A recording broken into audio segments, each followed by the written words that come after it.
तो एनडीए से लेकर चुनाव आयोग तक जमकर बरसे राहुल गांधी। निशाने पर लिया। राहुल गांधी कह रहे हैं कि बीजेपी समझ ले, ये बिहार है, यहां चोरी नहीं चलेगी। चुनाव आयोग का काम तो संविधान के हिसाब से प्रक्रिया को आगे बढ़ाना है, लेकिन चुनाव आयोग बीजेपी के लिए काम कर रहा है, ये आरोप लगाए राहुल गांधी ने। जमकर गरजे राहुल गांधी। चुनाव आयोग का काम संविधान की रक्षा करना, देश का संविधान चुनाव आयोग पर भी लागू होता है। आपका काम बीजेपी का राग अलापने का नहीं है, ये कहकर राहुल गांधी की तरफ से चुनाव आयोग पर निशाना साधा गया है। चुनाव आयोग अपना काम नहीं कर रहा है।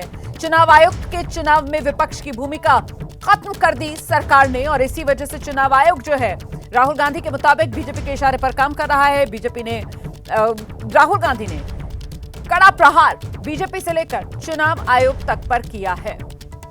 महाराष्ट्र चुनाव का जिक्र करते हुए राहुल गांधी की तरफ से कहा गया कि महाराष्ट्र चुनाव में भी इसी तरीके की धांधली की गई थी, लेकिन वो महाराष्ट्र चुनाव धांधली वाला मॉडल क्योंकि विपक्ष समझ गया, इसी वजह से ये बिहार के अंदर अब अलग तरीके से चुनाव में धांधली का रास्ता तलाशा जा रहा है, क्योंकि सामने एनडीए को हार का डर। ये आरोप राहुल गांधी की तरफ से लगाए गए हैं।